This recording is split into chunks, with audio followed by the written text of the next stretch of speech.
Hello my dear photons. তো আমি last ক্লাছত কি কৰিলো যেখিনি আমাৰ থিওৰি আছিল ফাৰ্স্ট চ্যাপ্টাৰটো থিওৰিখিনি আমি শেষ কৰিলো ন তো এইটো ক্লাছত আমি কি কৰিম আমাৰ এই চ্যাপ্টাৰত যেকিটা আমি নিউমেৰিকেলছ কেটামান কৰিছিলো আৰু নেক্সট নিউমেৰিকেলছ খিনি কৰিম নিউমেৰিকেলছ এক্সাম্পল যেকিটা আছে এক্সাৰসাইজৰ কিটা আছে এখিনি কৰিম তাৰ পিছত আমি প্ৰিভিয়াস ইয়াৰৰ কোৱেশ্চনছ কিছুমানো চাম ওকে তো বলা আমি স্টাৰ্ট কৰো আমাৰ নিউমেৰিকেলছ খিনি আমি নিউমেৰিকেলছ লাস্ট কৰিছিলো তাৰ পিছত আমাৰ এতিয়া আজিৰ যেটো নিউমেৰিকেল কৰিম হে নিউমেৰিকেলটো হল 1.10 এক্সাম্পল 1.10 ओके जेतु मोर यात जेतु किताब तात पेज नंबर 29 ত আছে ओके তোমালোকৰ হেতু হ'ব মুভি তো তোমালোকে উলাই লোৱা एग्जांपल एनसीईआरटी খন उলাই লোৱা एग्जांपल 1.10 টো তাত কি কৈছে सॉरी इलेक्ट्रिक डाइपोलर ওপৰত এটা কোৱেশ্চন আছে টু চাৰ্জেস প্লাস মাইনাস 10 মাইক্ৰোকুলম যেতে এনেকে দিব টু চাৰ্জেস প্লাস মাইনাস 10 মাইক্ৰোকুলম এটা প্লাস 10 চাৰ্জ এটা মাইনাস 10 চাৰ্জ তো ইকুৱেল এন্ড অপোজিট চাৰ্জ এটো কি হ'ব এটা ডাইপোলে হ'ব তো আমি ডাইপোলৰ ফৰ্মুলা কিটাত মনত ৰাখিব লাগিব সো ডাইপোলৰ ফৰ্মুলা দি দুটা আছিল নহয় electric field due to a dipole at an axial point আৰু এটা কি আছিল electric field due to a dipole at an equatorial point तो एक्सियल पॉइंट आছিলে 2 kp by r cube और एक्सियल पॉइंट आছিলে kp by r cube एगिटा सो म কৈছে two charges plus minus 10 microcoulomb are placed 5 millimeter apart determine the electric field at that number a দিছে a point p on the axis of the dipole तो axial point of the electric field formula আমাৰ তাত আছে a dipole 15 cm away from its center আৰু এটা কৈছে number b যেতিয়া কৈছে from its center o on the positive side of the charge as shown in the figure to amak figure to di dia ase question tote and b point ot goise at point q 15 cm away from o on the line passing through o and normal to the dipole to amak duta diagram dia ase equilateral aru axial to he duta point ot ami electric field ulabo lage to tar prothomote moi tomalok diagram to draw kori diu amar example kuntu hai to example 1.10 okay तो first আমি axial पॉइंटতে কৰো তাৰ আগতে আমাক given কি দিয়া আছে যে ডাইপোল প্লাস মাইনাস চাৰ্জৰ ভ্যালু কিটা দিয়া আছে প্লাস মাইনাস 10 মাইক্ৰোকুলম এটা 10 মাইক্ৰোকুলম তো যদি আমি কুলমত নেম কিমান মাল্টিপ্লাই হ'ব লাগিব 10 * 10 টু দি পাৱাৰ -6 গতিকে ভ্যালুটো হ'ব 10 to the power -5 coulomb okay তাৰপিছত আমাক ডাইপোল লেন্থ দিয়া আছে টুৱাইস এৰ ভ্যালু কিমান দিয়া আছে 5 মিলিমিটাৰ তে মিলিমিটাৰ টু মিটাৰত নিলে কিমান হ'ব 10 টু দি পাৱাৰ -3 meter इतना मुक डाइपोल लेंथ दिया আছে ना तो a dipole length half of dipole length किमान हो 5 मिलीमीटर by 2 इते 5 by 2 কৰিলে কিমান হ'ব 2.5 into 10 to the power -3 meter এটো হৈ গল আমাৰ তো ফার্স্ট আমি एक्सियल পয়েন্টত চাম एक्सियल পয়েন্টত মোক কি কৈছে যে ডাইপোলটোৰ -q प्लस q एतो डाइपोलर सेंटर तो डाइपोलर सेंटरर পৰা 15 सेंटीमीटर दूरत पॉजिटिव चार्जर फले কৈছে না কোশ্চন কৈ দিছে on the positive on the side of the positive charge মোক ইলেক্ট্রিক ফিল্ড ক্যালকুলেট কৰি কৈছে তো ইলেক্ট্ৰিক ফিল্ড ইয়াৰ পৰা এনেকুৱা এটা পয়েন্ট p কিমান ডিসটেন্সত আছে এটো 15 সেন্টিমিটাৰ ডিসটেন্সত তো এটো আমাৰ r বুলি কোন এটো আমি r বুলি দেখাইছিলো তো r ৰ ভ্যালু আমাৰ কিমান দি আছে 15 সেন্টিমিটাৰ তাৰ মানে 15 * 10 to the power -2 मीटर হৈছে এটা আমাৰ মিটাৰলৈ কনভাৰ্ট হৈ গল তো এতিয়া ইয়াত আমি ইলেক্ট্ৰিক ফিল্ড উলাব লাগে তো তোমালোকে ইয়াত কোনটো ফৰ্মুলা এপ্লাই কৰিবা ঠিক আছে তো ইয়াত আমি দুই ধৰণে কৰিব পাৰো যে আমাৰ যেটো ফৰ্মুলা আছিল ই এক্সিয়েল এনেকুৱা এটা ফৰ্মুলা আছিল আমি পাইছিলো 2kpr ডিভাইড বাই r² - a² হোল স্কয়াৰ এটো আমি পাইছিলো আৰু এটা স্মল ডাইপোলৰ কাৰণে আমি এটা ফৰ্মুলা পাইছিলো ই এক্সিয়েল কিমান আছিল 2kp by r³ ओके तो তোমালোকে এটো ফর্মুলাটো কৰিব পৰা এটোটো কৰিব পৰা সব এটা আনসাৰ সো ইয়াত টুৱাইস এ ডিসটেন্স তো ইমান মিলিমিটাৰ আছে 5 মিলিমিটাৰ আৰু কিমান 5 মিলিমিটাৰ আধা কৰিলে এৰ ভ্যালু কিমান হ'ব 2.5 আৰু r ৰ ভ্যালুটো 15 সেন্টিমিটাৰ আছে তো 2.5 মিলিমিটাৰ আৰু 15 সেন্টিমিটাৰ তো 2.5 ৰ তুলনাত 15 সেন্টিমিটাৰ তো ডাঙৰ হয় তো ইয়াত আমি ক'ব পাৰিম না r is greater than a তো r ৰ ভ্যালুটো 8 কে ডাঙৰ গতিকে r স্কয়াৰ ৰ ভ্যালুটো a স্কয়াৰ কে আৰু অলপ ডাঙৰ হ'ব সো এই সিচুৱেচনত মই স্মল ডাইপোলৰ যেটো কনসেপ্ট আছে এই কনসেপ্টটো মই ইউজ কৰিব পাৰো দুইটাই কৰিব পাৰো দুইটাতে আনসাৰটো সেমে আহিব সো তোমালোকে এটুত কৰি দিয়া মই এটুত যদি কৰো আমাৰ কি আহিব চোৱাচোন 2k এৰ ভ্যালুটো আমাৰ কিমান আছে 9 * 10 to the power 9 তাৰপিছত p ডাইপোল মোমেন্ট আছিল ন ডাইপোল মোমেন্ট কি আছিল চাৰ্জ ইনটু ডাইপোল লেন্থ তো চাৰ্জ আৰু ডাইপোল লেন্থ মাল্টিপ্লাই কৰিলে কি দিব ডাইপোল মোমেন্ট চাৰ্জৰ ভ্যালু 10 টু দি পাৱাৰ -5 আৰু ডাইপোল লেন্থ কিমান 5 * 10 টু দি পাৱাৰ -3 আৰু তলত r কিউব মানে আমাৰ কোনটো হ'ব এটো r কিউব তো r কিউব বুলি কোৱাৰ লগে লগে 15 * 10 টু দি পাৱাৰ -2 কিউব ঠিক আছে তো ইয়াত চোৱা 5 2 9 আৰু কিমান মাল্টিপ্লাই হ'ব 5 তো 5 * 2 * 9 হৈ গ'ল তলত কিমান হ'ব 15 কিউব আহিব তো 15 কিউব মই সিম্পলি 15 * 15 লিখি দিলো ঠিক আছে তিনটা 15 লিখি দিলো 10 টু দি পাৱাৰ -2 ৰ ওপৰত 3 আছে তো 10 টু দি পাৱাৰ -6 হ'ব ইয়াত 10 টু দি পাৱাৰ 9 -5 -3 তো এটো মই লিখি দিলো 10 টু দি পাৱাৰ +9 -5 -3 ইয়াত যেটো হ'ব 10 টু দি পাৱাৰ -2 এটো ওপৰত যোৱাৰ লগে লগে কি হৈ যাব +6 মানে 10 টু দি পাৱাৰ 2 -2 * 3 -6 হ'ব না এটো ওপৰত যোৱাৰ লগে লগে কিমান হ'ব -6 তো এটো হৈ গ'ল -6 হৈ যায় তাৰপিছত তোমালোকে যদি সোৱা 5 দিয়ে এটো কৰি যদি 3 টাইমছ যাব 3 দিয়ে এটো কৰিলে 9 কৰিলে আকৌ 3 টাইমছ আকৌ 3 দিয়ে এটো 5 কৰি দিয়া কিমান 5 টাইমছ গুছি গ'ল ঠিক আছে তো তলত কিমান থাকিব 5 *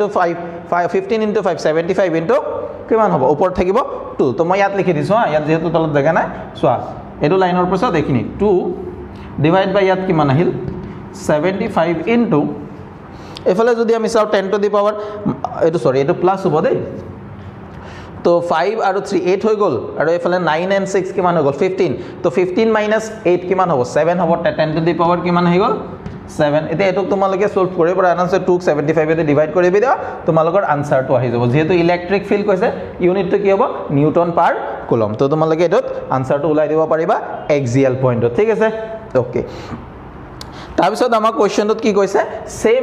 সেম ডাইপোলৰ কাৰণে ইকুৱেটৰিয়েল পইণ্টত মোক এক্সিয়াল ফিল্ড উলাব দিছে So equatorial point at hetu ki distance ya to distance to kiman dise amak 15 cm tar mane duita distance same ase so moi pohaute dipole pohaute koisilu noy jodi duita distance same thake axial ot jiman hobo electric field equator tar ki hoy jabo half tar mane yak jodi moi aru 2d divide kori diu 2d divide korle jiman hobo eto ki hobo equatorial point ot electric field thik ase Equatorial পইণ্টত ইয়াৰ value 0 লাগ 2/75 কৰিলে এটো কিমান হ'ব ইয়াক যদি 2 দি divide কৰি কিমান হ'ব 1/75 তো হেতু হ'ব আমাৰ আনসাৰ 1 পইণ্ট সামথিং আহিব ওকে তো তেনকাকে তুমি কৰিব পাৰা আৰু নহলে আমাৰ ই ইকুৱেটৰৰ কাৰণে ফৰ্মুলা আছে এটো সোৱা তোমালোকে এবাৰ চাই লোৱা চাইছা এখিন লাগে লিখি লোৱা ওকে তো আমাৰ ই ইকুৱেটৰৰ কাৰণে ফৰ্মুলা আছে ইকুৱেটৰিয়েল পইণ্টত ইলেক্ট্ৰিক ফিল্ডৰ কাৰণে আমাৰ তাত ফৰ্মুলা আছে ই ইকুৱেটৰ কিমান আছিল kp/r কিউব ঠিক আছে ইয়াত 2 kp/r কিউব হয় এক্সিয়ালত আৰু ইকুৱেটৰত কি হয় kp/r কিউব তো তোমালোকে এটো ফৰ্মুলা এপ্লাই কৰিলে উলাই দিব পাৰা সিম্পলি যেটো এক্সিয়ালত উলাই তাৰ হাফ কৰি দিলে আমাৰ কি হইব ইকুৱেটৰিয়েল প্লেনত ইলেক্ট্ৰিক ফিল্ড তো যদি ডিসটেন্স কিটা বেলেগ থাকে এটো ফৰ্মুলা এপ্লাই কৰিবা ডিসটেন্স যদি সেম আছে এক্সিয়ালত উলাই তাক হাফ কৰি দিবা আনসাৰটো আমাৰ তাত আহি গল ঠিক আছে ওকে তাৰপিছত আমি নেক্সট কোৱেশ্চনটো চাও তো ইয়াত তোমালোকে এনসিআরটি দুটা প্রসেসে দিয়া আছে মই যে দুটা প্রসেস করে এটাতো আমি ডাইরেক্ট ফর্মুলা এপ্লাই করি আর আমি স্মল ডাইপোলৰ কাৰণে ফৰ্মুলাটো লব পাৰো আৰু আমি যেটো অৰিজিনাল যেটো ফৰ্মুলা আছিল এটো ফৰ্মুলা এপ্লাই কৰিব পাৰো দুইটা ফৰ্মুলা এপ্লাই কৰি দিছে তোমালোকে যিকোনো এটা মনত ৰাখিলে হল ঠিক আছে তো বিশেষকৈ এটোই মনত ৰাখিব কাৰণ এটোৰ কথা আমাক হোদে এক্সামত স্মল ডাইপোলৰ কাৰণে ঠিক আছে তাৰপিছত আমি নেক্সট এক্সাম্পল লৈ যাম নেক্সট এক্সাম্পল আমাৰ 11 নম্বৰ যেটো এক্সাম্পল আছিল 1.11 পেজ নম্বৰ 35 তো হে এক্সাম্পল তো আমি চাও হা কি কৈছে তাত ফ্লাক্সৰ লগত ৰিলেটেড আছে আমি যে ইলেক্ট্ৰিক ফ্লাক্স পঢ়িছিলো ফ্লাক্সৰ লগত ৰিলেটেড কোৱেশ্চন এটা ইয়াত আছে ওকে তো ইয়াত তোমালোকে কোৱেশ্চনটো এবাৰ চোৱা তোমালোকৰ তাত কিতাপ আছে মই কৈ দি আছো বাৰু কোৱেশ্চনটো কি আছে কি কৈছে an electric field component is shown in the figure তো এটা ফিগার দিয়া আছে তাত কি হৈছে ex ৰ ভ্যালু দিয়া আছে ey is at 0 বুলি কৈছে okay calculate the flux through the cube তো আমাক এটা কিউব দি দিছে মই ডায়াগ্ৰামটো ড্ৰ কৰি দিছো হা ঠিক আছে তো ইয়াত সোয়া আমাক ইলেক্ট্ৰিক ফিল্ডৰ ভ্যালু দিয়া আছে ex মানে x ডাইৰেকশনত অনলি ইলেক্ট্ৰিক ফিল্ড আছে y direction z direction electric ফিল্ডৰ ভ্যালু 0 তো ইয়াত আমাৰ এটা কিউব দিয়া আছে কিউব টু অৰিজিন এটো অৰিজিনৰ পৰা কিমান ডিসটেন্সত আছে এই যে পয়েন্ট অৰিজিনৰ পৰা কিমান ডিসটেন্সত a ডিসটেন্সত আছে ঠিক আছে ওকে তো এতিয়া আৰু কিউবৰ যেটো সাইড লেন্থৰ ভ্যালু কিমান a তো এতিয়া যদি সোয়া আমাৰ লেফট যেহেতু ইলেক্ট্ৰিক ফিল্ড টু x ৰ লগত ৰিলেটেড তাৰ মানে electric field to distance change হোৱাৰ লগে লগে ইলেক্ট্ৰিক ফিল্ড টু চেঞ্জ হৈছে তাৰ মানে ইয়াত এটা ভেৰিয়েবল ইলেক্ট্ৰিক ফিল্ড আছে তো ইলেক্ট্ৰিক ফিল্ড যদি আমি চাও অকল x ডাইৰেকশন আছে তাৰ মানে আমি যদি ফ্লাক্স পাম ফ্লাক্স টু অনলি কোনটো ডাইৰেকশনত পাম x আৰু x ডাইরেকশনতে পাম মানে এই দুটা আমি যদি ফেজ চাওঁ এই দুটা ফেজত আমি কি পাম ফ্লাক্স পাম কাৰণ বাকি কিটা এক্সিসৰ ফ্লেজৰ কাৰণে কি হৈ আছে সাৰফেসটো আমাৰ সৰি ইলেক্ট্ৰিক ফিল্ডটো কি হৈছে প্যাৰালেল হৈ আছে হা মই 1 মিনিট এটো চোৱা আমাৰ এই কিউবটো যদি এটোতে কিউব নহয় তো এই ইলেক্ট্ৰিক ফিল্ডটো অনলি এক্স ডাইৰেকশন আছে তাৰ মানে এই যেটো সাৰফেস এই সাৰফেসৰ প্যাৰালেল নহয় জানো ইলেক্ট্ৰিক ফিল্ড গতিকে সাৰফেস এটাৰ প্যাৰালেল যদি ফ্লাক্স কিমান হ'ব 0 ওপৰৰ সাৰফেসটো কি প্যাৰালেল এটো সাইডৰ সাৰফেসও প্যাৰালেল তলৰ সাৰফেস মানে চাৰিটা সাৰফেসৰ কাৰণে ইলেক্ট্ৰিক ফিল্ড কি হ'ব 0 হ'ব কাৰণ সাৰফেসৰ ইলেক্ট্ৰিক ফ্লাক্স 0 হ'ব কাৰণ সাৰফেসৰ প্যাৰালেলি গৈছে কিন্তু যদি আমি লেফট সাইডৰ এটো প্লেটটো এটো ফেসটো চাও এটো চোৱা লেফট সাইডৰ ফেসটোৰ পৰা এনেকে ইলেক্ট্ৰিক ফিল্ডটো ইনওয়াৰ্ড ডাইৰেকশনত আৰু ৰাইট সাইডত ইলেক্ট্ৰিক ফিল্ডটো কি আউটওয়াৰ্ড ডাইৰেকশনত এনেকে থাকিব ৰাইট সাইডৰ এটো ফেজত ইলেক্ট্ৰিক ফিল্ডটো তো লেফট সাৰফেসটো দি আৰু ৰাইট সাৰফেসটো দি এই দুটা দিহে আমি ফ্লাক্স পাম বাকি কিটা কাৰণে ফ্লাক্স কিমান হ'ব 0 কিহৰ কাৰণে কাৰণ ইলেক্ট্ৰিক ফিল্ড কি হৈছে সাৰফেসৰ প্যাৰালেল গতিকে ইলেক্ট্ৰিক ফিল্ড সাৰফেসৰ প্যাৰালেল হলে ফ্লাক্স কিমান হয় 0 হয় তো ইয়াত যদি মই চাও লেফট সারফেস এটো পয়েন্টত হা লেফট আৰু এটো পয়েন্টত ইলেক্ট্ৰিক ফিল্ডৰ ভ্যালু কিমান হ'ব সোয়া electric field alpha x to the power half দি আছে নাই x to the power half তো মই এটো পয়েন্টত যদি যাও x ৰ ভ্যালু কিমান হ'ব সোয়া এখিনি কিমান ডিসটেন্স ট্ৰাভেল কৰিব লাগিব a তাৰ মানে x ৰ ভ্যালু কিমান লেফট সাৰফেসৰ কাৰণে x ৰ ভ্যালু কিমান হ'ব a তো লেফট সাৰফেসত l ৰ মানে ইলেক্ট্ৰিক ফিল্ডৰ value alpha a to the power half ঠিক আছে তো যদি আমি এতিয়া মই রাইট সারফেসত যাও এটো সারফেসত ৰাইটৰ এই সাৰফেসটোত যদি যাও মই এফালে সোয়া a ডিসটেন্স আৰু সাইড লেন্থটো কিমান a তো ইয়াত ৰাইট সাৰফেসত যেতিয়া মই যাম x ৰ ভ্যালু কিমান হৈ যাব x ৰ ভ্যালু কিমান হ'ব ইয়াত x ৰ ভ্যালু হৈ যাব 2 ধৰিব পাৰিছা না এখিনিলৈকে আৰু এখিনি a তো এইটো পয়েন্টত ইলেক্ট্ৰিক ফিল্ডৰ ভ্যালু কিমান হ'ব x ৰ ভ্যালু কিমান হ'ব a সৰি এইটো পয়েন্টত ইলেক্ট্ৰিক ফিল্ডৰ ভ্যালু a এইটো পয়েন্টত ইলেক্ট্ৰিক ফিল্ডৰ ভ্যালু 2 তো এতিয়া চোৱা আলফা a টু a ঠাইত কি হ'ব 2 a to the power half তো লেফট আৰু ৰাইট ফেজত মই ইলেক্ট্ৰিক ফিল্ড পাই গলো এতিয়া লেফট আৰু ৰাইট সাইডে মোৰ ইলেক্ট্ৰিক ফ্লাক্সৰ কাৰণে যদি মই চাও যে el মই পাই গলো নহয় সো ফার্স্ট যদি মই চাও flux through the left surface তো লেফট সাৰফেসৰ কাৰণে ফ্লাক্স ইলেক্ট্ৰিক ফিল্ডৰ ভ্যালুটো কিমান হয় e ডট a আহে নহয় e ডট a e আৰু a ৰ ক্ৰস প্ৰডাক্ট তো e a cos of theta এতিয়া cos কিমান আহিব সোৱা দেখাইছো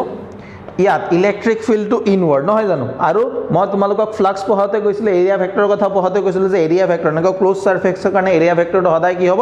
আউটওয়াৰ্ড তো যেহেতু এৰিয়া ভেক্টৰটো আমাৰ কেনেকৈ হ'ব বাহিৰ ফালে এটো সাইডে হ'ব এৰিয়া ভেক্টৰ ইলেক্ট্ৰিক ফিল্ড এনেকা দেখা পাইছা না ইলেক্ট্ৰিক ফিল্ডটো থাকিব এনেকে আৰু এৰিয়া ভেক্টৰটো এনেকে তো দুইটাৰ মাজৰ এংগল কিমান হ'ব 180 তো ইয়াত কিমান হ'ব cos 180 ডিগ্ৰী এতে cos 180 ৰ ভ্যালু মাইনাস হাফ তো মাইনাস আহি যাব লেফট সাৰফেসত ইলেক্ট্ৰিক ফিল্ডৰ ভ্যালু কিমান হ'ব ULFA a to the power half আৰু এৰিয়াৰ কাৰণে মই কি লিখিব পাৰিম এৰিয়া সোয়া এটোৰ সাইড লেন্থ কিমান a আছে এটো এটা কিউব গতিকে এৰিয়া সাৰফেস এৰিয়া কিমান হ'ব a স্কয়াৰ এটা সাৰফেসৰ এৰিয়া হে লাগে মোৰ a সাৰফেসটোৰ এৰিয়া লাগে a সাৰফেসটোৰ এৰিয়া কিমান হ'ব a স্কয়ার হৈ গল তো এতিয়া সোয়া minus alpha a to the power half আছিল আৰু a to the power 2 আৰু হাফ এড কৰিলে মই কিমান পাম 5/2 হাফ প্লাস 2 কৰিলে কিমান পাম 5/2 পাম গতিকে লেফট সাৰফেসত ইলেক্ট্ৰিক ফিল্ডৰ ভ্যালু এটো হৈ গল মই a আৰু আলফাৰ ভ্যালু বহাই দিলে টোটাল ফ্লাক্স আহি যাব ঠিক আছে ৰাইট সাৰফেসত যদি মই চাও flux through the right surface তাৰ মানে এই সাৰফেসটো দি তো ইয়াতো কি হ'ব সেম ফৰ্মুলা আমাৰ এপ্লাই হ'ব e ডট a মানে এটো e লেফট আহিব এটো কি হ'ব e রাইট কাৰণ যেহেতু ইলেক্ট্ৰিক ফিল্ডৰ ভ্যালু ভেৰিয়েবল গতিকে লেফট ৰাইট মই লিখি দিলো হৈ গল এতিয়া ৰাইট সাৰফেসত যদি তোমালোকে সোৱা ৰাইট সাৰফেসত মই ইলেক্ট্ৰিক ফ্লাক্স উলাওতে এটো কি alpha twice a to the power half আহিছিল না তো এটা হৈ গল alpha twice a to the power half ঠিক আছে তাৰ পিছত এৰিয়াৰ ভ্যালু আগৰ নিচিনা কি হ'ব a স্কয়াৰ হ'ব আৰু cos থিটা আহিব ন ইয়াত যেনেকৈ cos থিটা আহিছিল সো cos ইয়াত কিমান হ'ব কোৱাচোন কিমান হ'ব 0 ডিগ্ৰী কিয় কাৰণে কাৰণ সোৱা এটো সাৰফেস তো যেটো আমাৰ এৰিয়া ভেক্টৰ হলাই কি থাকিব আউটওয়াৰ্ড ডাইৰেকশনত তো ইলেক্ট্ৰিক ফিল্ডটো কি সেম ডাইৰেকশনতে আছে গতি ইলেক্ট্ৰিক ফিল্ড আৰু এৰিয়া ভেক্টৰ সেম ডাইৰেকশন গতি cos 0 ডিগ্ৰী আহিব alpha 2 to the power half আহিব আৰু a টু দি পাৱাৰ আগৰ নিচিনাকে হাফ আৰু স্কয়াৰ তো কিমান হ'ব a to the power 5/2 half plus 2 কৰিলে 5/2 হয় জানাই তোমালোকে এতিয়া টোটাল যদি লাগে মই দুটা ফ্লাক্স কি কৰিব লাগিব এড কৰিব লাগিব টোটাল ফ্লাক্স থ্ৰু দা সাৰফেসৰ কাৰণে মই এখিনি চোৱাচোন তোমালোকে মই মুছি দিম বাৰু এখিনি চোৱা ধৰিব পাৰিছা flux through the left surface flux through the right surface বাকি চাৰিটা সারফেসে দি ফ্লাক্স কিমান হ'ব 0 হ'ব গতিকে এই দুটা এড কৰি দিলে টোটাল ফ্লাক্স দিব হৈ গল ওকে লিখি লোৱা টোটাল ফ্লাক্স যদি মই নেট ফ্লাক্স ক্যালকুলেট কৰোঁ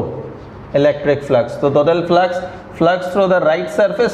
flux through the left surface দুইটা এড কৰিব লাগিব তো ৰাইটৰ কাৰণে আমি এইটো পাইছো alpha a to the power 5/2 2 to the power half minus আৰু লেফট প্লাস আছিল তো মাইনাস আহিছিল না লেফট সাৰফেসত ভ্যালুটো মাইনাসত আহিছিল alpha a to the power 5/2 তো ইয়াৰ পৰা আমাৰ কমন কি আহিব so alpha a to the power 5/2 common আহি আছে alpha a to the power 5/2 common তো ইয়াত থাকিলে root 2 to the power half তাৰ মানে root 2 আৰু ইয়াত কি আহিব একো না থাকে that means 1 minus 1 হৈ গল এতিয়া আমাৰ কোৱেশ্চনত আলফাৰ ভ্যালুটো দিয়া আছে কোৱেশ্চনত আলফাৰ ভ্যালুটো দিয়া আছে 800 ইনটু এৰ ভ্যালুটো আমাক কিমান দিয়া আছে 0. a ভ্যালুটো কিমান দিয়া আছে 0.1 দিয়া আছে তো এৰ ভ্যালুটো যদি মই ইয়াৰ 0.1 লিখো কিমান হ'ব টু দি পাৱাৰ 5/2 root 2 ৰ ভ্যালুটো কিমান হয় 1.41 minus 1 এইকেইটা ভ্যালু অলপ মনত ৰাখিবা তেনেহলে তোমালোকৰ সুবিধা হ'ব সো এটো সোয়া অলপ calculation to 1 to the power 5/2 কেনেকৈ কৰি মই দেখাই দি আছো কেনেকৈ কৰিবা এটো 800 লিখিলা এটো মই 10 টু দি পাৱাৰ -1 লিখিব পাৰিম না নাই 0.1 মানে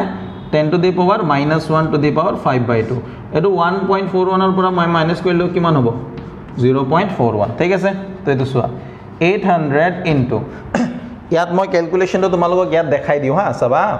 0.1 টুক মই কি লিখি দিলো 10 টু দি পাৱাৰ -1 তাৰ ওপৰত পাৱাৰ কিমান আছিল 5/2 তো ইয়াত যদি 5/2 হয় মই এটোক যদি তললৈ লৈ যাও তললৈ গলে 1 টু দি পাৱাৰ কিমান হ'ব 10 টু দি পাৱাৰ প্লাস সৰি -1 টু কি যাব +1 টু দি পাৱাৰ কিমান হ'ব 5/2 তো ইয়াত হৈ গল 1 divide by 10 to the power +5/2 হৈ গল ঠিক আছে তো মই কি কৰিলো তলে উপৰে যদি ইয়া 10 মাল্টিপ্লাই কৰি দিছো ওপৰটো এটা 10 মাল্টিপ্লাই কৰিলো তলটো এটা 10 মাল্টিপ্লাই কৰি দিলো তো এতে কি হ'ব তো 10 আৰু সৰি 1 মিনিট মই ইয়াক অলপ চেঞ্জ কৰি দিও ইয়াক মই এনেকৈ লিখিব পাৰিম ন 10 টু দি পাৱাৰ 5 আৰু হাফ টু মই এক্সট্ৰাকে ৰাখি দিলো ঠিক আছে 10 টু দি পাৱাৰ 5 আহিলে আৰু ওপৰত পাৱাৰ হাফ আছিল ন এতিয়া মই তলৰ ওপৰত যদি 10 মাল্টিপ্লাই কৰো কি হ'ব সোৱা 10 আৰু 10 মাল্টিপ্লাই ওপৰত 10 হৈ যাব তলত কি হৈ যাব 10 টু দি পাৱাৰ 6 ওপৰত আহি গল 10 তলত আহি গল 10 to the power 6 two the power half দুইটাতে হাফ আহি গল নহয় ধৰিব পাৰিছা এতিয়া হাফ মানে কি ৰুট ওভাৰ হাফ মানে সিম্পলি কি ৰুট ওভাৰ তো ইয়াত কি হ'ব এখিন মুছে দিছো হা এইটো লাইনৰ পাছত চাবা তো 10 ৰ ওপৰত ৰুট ওভাৰ আহি গল আৰু 10 টু দি পাৱাৰ 6 ৰ ওপৰত যদি ৰুট ওভাৰ আহে ৰুট মানে 10 টু দি পাৱাৰ 6 আৰু লগত কিমান আহিব ইনটু হাফ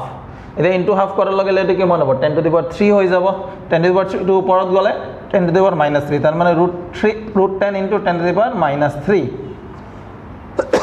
তাৰ মানে এই ভ্যালুটোক মই লিখিব পাৰিম √10 into 10 to the power -3 √10 into 10 to the power -3 into 0.41 ঠিক আছে তো 10 টু দি পাৱাৰ -3 আৰু এইফালে কি হ'ব দুটা 0 আছে ন 10 টু দি পাৱাৰ +2 হ'ব তো 8 into 10 to the power 2 into √10 ৰ ভ্যালু 3.16 হয় ঠিক আছে মনত ৰাখিবা এইকিটা সৰু সৰু আমাৰ স্ট্যান্ডাৰ্ড ভ্যালু আমি মনত ৰাখিব লাগে 0.41 তো এতিয়া মই ভাবো তোমালোকে মাল্টিপ্লাই কৰি উলাব পাৰিবা হৈছে 10 টু দি পাৱাৰ +2 -3 তো -1 হৈ যাব 8 ইনটু 3.14 ইনটু 0.41 তো এইটা মাল্টিপ্লাই কৰিলে মোৰ টোটাল ফ্লাক্সৰ ভ্যালু আহি যাব এটা ফ্লাক্সৰ ইউনিট কি হ'ব মই তোমালোক খুদিছিলো কৈছিলা না মনত চাইছিলা না ফ্লাক্সৰ ইউনিট কি হ'ব ফ্লাক্সত কি আহে সোৱা ইলেক্ট্ৰিক ফিল্ড আৰু লগতে কি হয় ফ্লাক্সত E ইনটু এৰিয়া তো ইলেক্ট্ৰিক ফিল্ডৰ কাৰণে আমাৰ কি হয় নিউটন পাৰ কুলম আৰু এৰিয়াৰ কাৰণে মিটাৰ স্কয়াৰ তো ফ্লাক্সৰ ইউনিট কি হ'ব নিউটন মিটাৰ স্কয়াৰ বাই কুলম ঠিক আছে তো টোটাল ফ্লাক্স থ্ৰু দা কিউব আমাৰ আহি গল তো তোমালোকক এই কাৰণে মই যে অলপ নিউমাৰিকেল প্ৰেক্টিস কৰিব লাগে তোমালোকে মিনিমাম দিনত 3টা নিউমাৰিকেল প্ৰেক্টিস কৰিবা যাতে তোমালোকৰ এই ক্যালকুলেশনবোৰ হয় এই যে মই ইয়াত লিখিলো 0.1 টু দি পাৱাৰ 5/2 তাৰ ভ্যালুটো এটো কেনেকৈ উলালো সো অলপ ম্যাথমেটিক্স তো ইমান ডাঙৰ একো ম্যাথমেটিক্স না সিম্পল ক্যালকুলেশন এলজেব্ৰা তো মই ক্যালকুলেশন খিনি জানিলে এই বস্তুটো উলাব পাৰিম তো এইকিটা কাৰণে ক্যালকুলেশন সদায় মিনিমাম ডেইলি মিনিমাম 3টা ম্যাক্সিমাম 6টা তাতকে বেছি কোৱেশ্চন নিউমাৰিকেল কৰিব নালাগে এইচএছৰ কাৰণে এনেতো আমি বহুত কৰিব লাগে টাইম পাও কিন্তু যেতিয়া বেছি নিউমাৰিকেল কৰিবা হি একে ধৰণৰ নিউমাৰিকেল ইন্টাৰেষ্ট যেতিয়া আহি যাব একেটাই কৰি থাকিব বাকিবোৰ ৰৈ যাব ঠিক আছে তো এতিয়া প্ৰথম স্টাৰ্টিংত 3টাৰ পৰা 6টা তোমালোকে ডেইলি নিউমাৰিকেল কৰিবা যেটো তোমালোকৰ কাৰণে বহুত হেল্পফুল হ'ব তোমালোকৰ এক্সামবোৰ ওকে সো এটা আমাৰ এক্সাম্পল 1.10 হৈ গ'ল নেক্সট আমি আমাৰ পিছৰ এক্সাম্পললৈ যাওঁ আচ্ছা তাৰপিছত আমাৰ নেক্সট যেটো এক্সাম্পল কিমান আছে এক্সাম্পল 1.12 তাত কোৱেশ্চনটো সো অলপ ডাঙৰ কোৱেশ্চন এটা আছে তো ডাঙৰ কোৱেশ্চনটোত মই ইমান অলপ তোমালোকক বুজাই দি আছো কি কৈছে যে তাত ইলেক্ট্ৰিক ফিল্ডৰ ভ্যালু দিছে it is given E equal to 200 I cap newton per coulomb electric ফিল্ডৰ কিমান ইলেক্ট্ৰিক ফিল্ডৰ ভ্যালু কৈছে এক্সাম্পল এটো 1.12 ঠিক আছে 1.12 তো তাত আমাক ইলেক্ট্রিক ফিল্ডৰ ভ্যালু দিয়া আছে Ex ৰ ভ্যালু দিয়া আছে 200 I cap newton per coulomb for x is greater than 0 তাৰ মানে কি x ৰ ভ্যালু পজিটিভ x এক্সিসৰ কাৰণে মানে এটো যদি আমি সেন্টাৰ লও তাৰ পৰা পজিটিভ ডাইৰেকশনত ইলেক্ট্ৰিক ফিল্ডৰ ভ্যালু এটো হ'ব আৰু কৈছে Ex is equal to minus 200 I cap Newton per coulomb for x is less than 0 তার মানে নেগেটিভ x এক্সিস x ৰ ভ্যালু 0 তকৈ কম তাৰ মানে কোনটো সাইড আহিব লেফটৰ সাইডটো x ৰ ভ্যালু 0 তকৈ বেছি তাৰ মানে ৰাইটৰ সাইডটো তাৰ মানে সোয়া দুইটাতে ইলেক্ট্ৰিক ফিল্ডৰ ম্যাগনিটিউড সেম কিন্তু ডাইৰেকশন কিটা হ'ব অপোজিট ইয়াত ইলেক্ট্ৰিক ফিল্ডৰ ডাইৰেকশন যদি সব এই ফেজটো এনেকুৱা হ'ব এটো হ'ব Ex ঠিক আছে এটো ডাইৰেকশনত আৰু ইয়াত ইলেক্ট্ৰিক ফিল্ডৰ ডাইৰেকশনটো এনেকুৱা হ'ব হৈছে তো এটো পজিটিভ এটো প্লাস x ৰ কাৰণে ইলেক্ট্ৰিক ফিল্ড এটো মাইনাস x ৰ কাৰণে আমাক এনেকৈ দিয়া আছে এতিয়া কি কৈছে A right circular cylinder of length 20 cm যেটো cylinder লৈ cylinderটো length কিমান 20 cm at the origin 20 cm radius 5 cm has its center at the origin তাৰ মানে cylinderটো যেটো center হেটো ক'ত আছে অৰিজিনত আছে তাৰ মানে অৰিজিনৰ পৰা এফালে 10 cm থাকিব এফালে কিমান থাকিব 10 cm ঠিক আছে হৈ গ'ল তাৰ পিছত ইয়াত কি কৈছে has its center so that face at a plus x cm what is the net outward flux through each face তো তিনটা ফেস আমাৰ থাকিব নহয় এটো যদি মই এটো যদি ফেসক ল মই s1 এটো ফেস লৈছো মই s2 আৰু যেটো আমাৰ কাৰ্ভ সাৰফেস থাকিব নহয় দেখাইছিল ন সিলিন্ডাৰৰ কাৰণে কাৰ্ভ সাৰফেসটো বেকা যেটো বক্ৰপৃষ্ঠ তাৰ কাৰণে আমাৰ সাৰফেসটো মই ললো 3 তো s1 s2 s3 তিনটাৰ মাজৰে মোৰ ফ্লাক্স ক্যালকুলেট কৰিব লাগে তো তাৰ পাছত what is the net outward flux তো টোটাল ফ্লাক্সও ক্যালকুলেট কৰিব লাগে আৰু কি ক্যালকুলেট কৰে what is the net charge inside the cylinder এটা সিলিন্ডাৰটোৰ ভিতৰত কিমান চাৰ্জ আছে এটো মই ক্যালকুলেট কৰিব লাগে তো ইয়াত গসেস থিওৰেম আমাৰ ফ্লাক্সৰ ফৰ্মুলা গসেস থিওৰেম ফৰ্মুলা গোটেইখিনি এপ্লাই হ'ব তো ইয়াত ধুনিয়াকৈ চোৱা আমি কেনেদৰে এপ্লাই কৰি আছো এৰ ভ্যালু ইয়াত ৰেডিয়াস আমাক দিয়া আছে 5 cm ওকে ঠিক আছে তো সো মই যদি ফার্স্ট কোশ্চেনটো ধৰিব পাৰিছা তোমালোকে তো ইলেক্ট্ৰিক ফিল্ড এটো সাইডে হল পজিটিভ x এক্সিসত আছে এটো সাইডে নেগেটিভ x এক্সিস মানে ইয়াত হল প্লাস I cap ইয়াত মাইনাস I cap আৰু এৰিয়া ভেক্টৰ কিটা যদি চাও ইয়াত এৰিয়া ভেক্টৰটো কোন ফালে থাকিব প্লাস I cap ত থাকিব তাৰ মানে এটোক মই লিখিছো তুমি s I cap আৰু এই যেটো সাৰফেস এৰিয়াটো আছে তাক যদি মই এৰিয়া ভেক্টৰ হিচাপে লিখো তো মই কি লিখিব পাৰিম s minus I cap তো দ্যাট মিন্স s1 ৰ ভ্যালু হৈ যাব আমাৰ s I cap s মানে pi r square I cap s2 ৰ ভ্যালু হৈ যাব pi r square minus I cap আৰু s3 যেটো আছে হেতু কোনটো এক্সিসত থাকিব সো y এক্সিসত তো s3 ৰ ভ্যালুটো মই লিখিব পাৰিম 2 pi r l j cap ঠিক আছে 2 pi r l j cap তো মই তিনটা সারফেস এতে ফ্লাক্স ওলাব j cap কি লিখিব পাৰি ধৰিব জানো তো এটো কোনটো এক্সিসত থাকিব y এক্সিসত থাকিব কার্ভ সারফেসটো এটো হল x এক্সিস এটো মাইনাস এটো প্লাস x এক্সিস এটো সাইডে আমাৰ এটো যদি আমি সিলিন্ডাৰটো ল এটো সাইডে প্লাস x এক্সিস এটো সাইডে মাইনাস x এক্সিস তো এটো কি হ'ব আমাৰ y এক্সিস ইয়াত যতে লো আমাৰ কি y এক্সিস আছে ওকে ঠিক আছে তো ইয়াত হৈ গ'ল এতিয়া যদি মই চাও flux through s1 তো s1 ৰ মাজেৰে যদি মই ফ্লাক্স ক্যালকুলেট কৰো phi s1 তাত কি হ'ব e dot s1 হৈছে e dot s1 হৈ গ'ল সো e dot s1 যদি মই চাও e এৰ ভ্যালুটো মই ইয়াত কিমান আছে 200 I cap আৰু নেক্সট যেটো আছে আমাৰ I ভ্যালুটো ইয়াত সাৰফেস এৰিয়া s1 ৰ ভ্যালু কিমান আছে s1 ৰ ভ্যালু এটো s1 লৈছো pi r square I cap তো এটো 200 হৈ গ'ল pi r square আৰু I dot I ইয়াত কিমান হ'ব 0 হ'ব তো I dot I কৰাৰ লগে লগে এটো কিমান হৈ গ'ল ভ্যালুটো 0 সৰি I dot I কিমান হ'ব 1 তো 1 হৈ গ'ল ভ্যালুটো 200 into pi r আমাক কিমান দিয়া আছে r ইয়াত দিয়া আছে 5 cm 5 cm মানে কিমান হ'ব 5/100 বা আমি লিখিব পাৰো 0.5 স্কয়ার 0.05 স্কয়ার বা মই সিম্পলি লিখি দিছো 5/100 স্কয়ার তো এটা তোমালোকে ধুনিয়া কৰি দিয়া এটো 200 হ'ব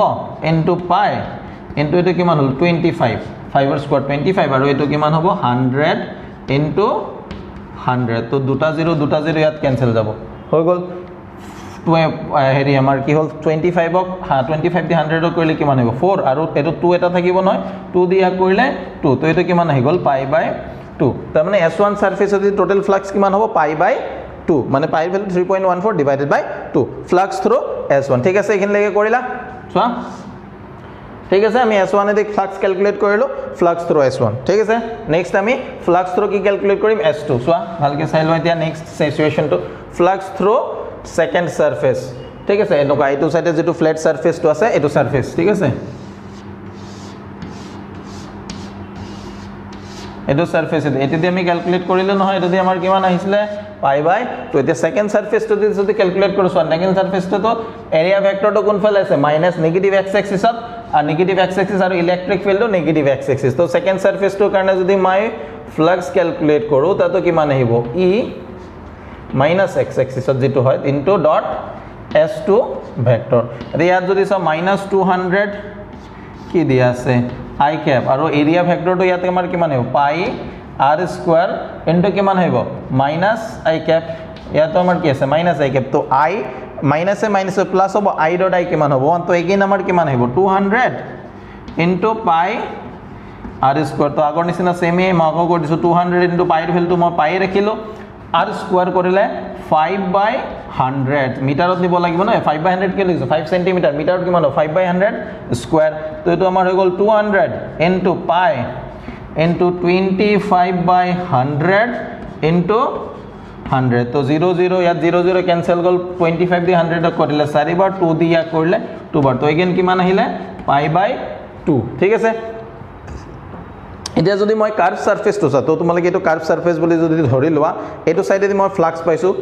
ভালো ফ্লাক্সৰ ভ্যালু কেন পাই বাই 2 এটো সারফেস দি মই ফ্লাক্স পাইছো কিমান পাই বাই 2 কিন্তু এই সারফেস তো দি মই ফ্লাক্স পাম জানো ইয়াত কাৰণ সো ইলেক্ট্রিক ফিল্ড অনলি কোনটো ডাইরেকশন আছে x ডাইরেকশনত বাকি ইয়াত এরিয়া ভেক্টর সারফেস তো কোনটো ডাইরেকশন আছে y তো এই কিটা ডাইরেকশন ইয়াত ইলেক্ট্রিক ফিল্ড তো এনেকে আছে তো সাৰফেসৰ প্যাৰালাল এটো সাৰফেসৰ ইলেক্ট্ৰিক ফিল্ড x ডাইৰেকশন সাৰফেসৰ প্যাৰালাল ইয়াতো তলফালে যদি সো সাৰফেসৰ প্যাৰালাল গৈছে ন ইলেক্ট্ৰিক ফিল্ড তো গতিকে বাকি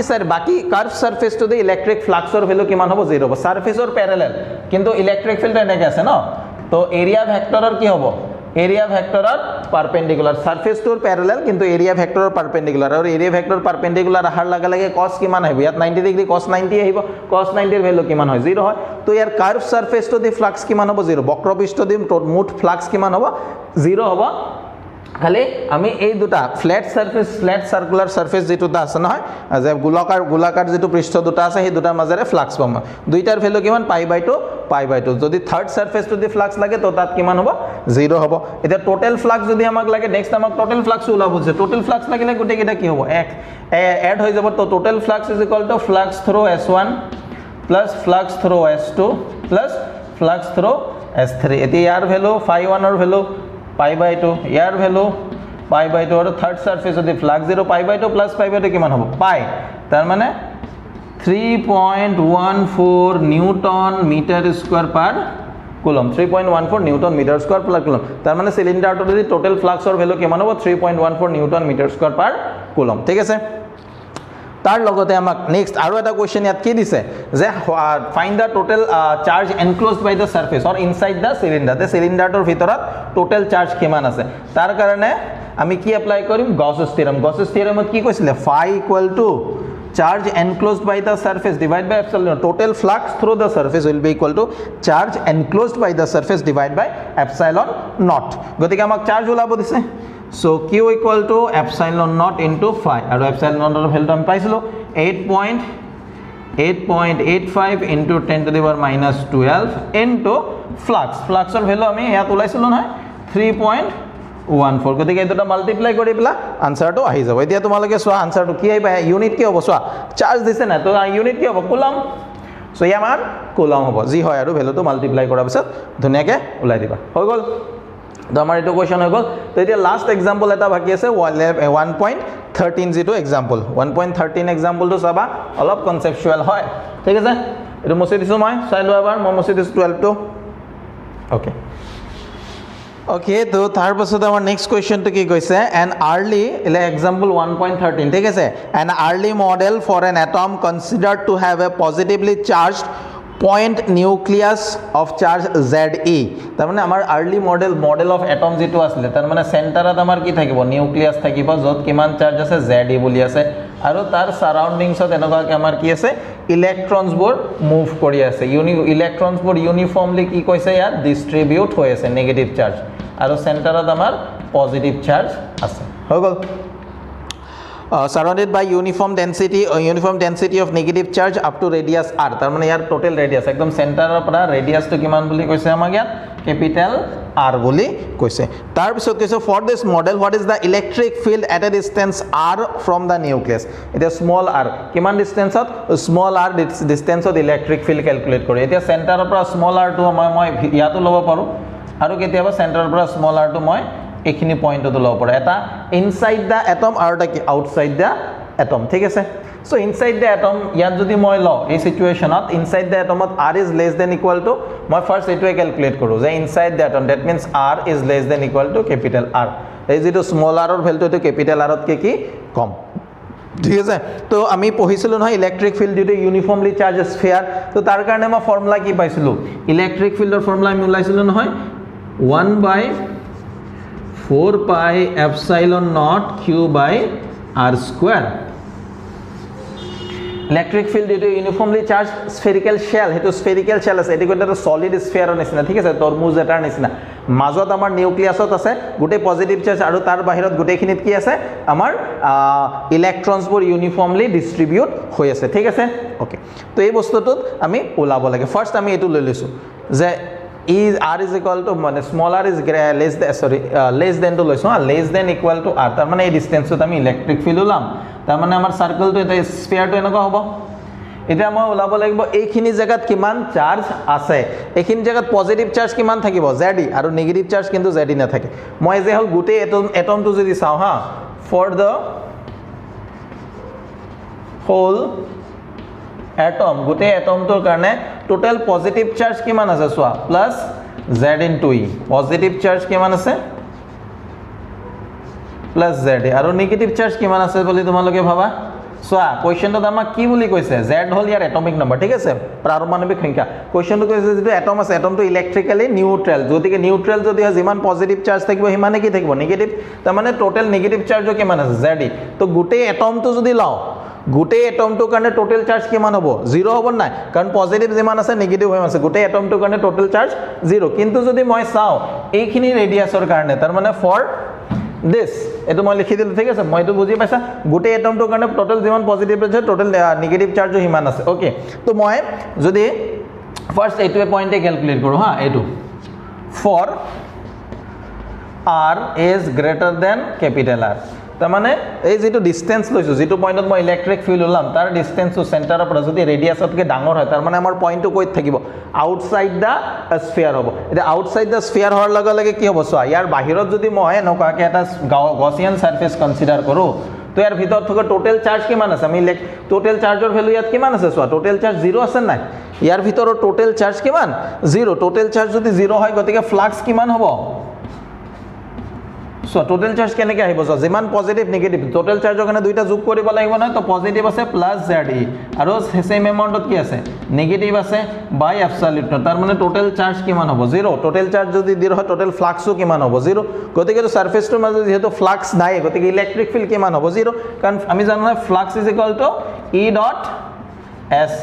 গতিকে ফ্লাক্স যদি 0 হয় সারফেস এরিয়া যিমানে হোক ইলেক্ট্রিক ফিল্ডৰ ভ্যালু কিমান হ'ব 0 হ'ব তো সেকেন্ড সিচুয়েশন মানে if r is greater than equal to capital R then the total flux through at that point but total electric field at this point will be equal to 0 যে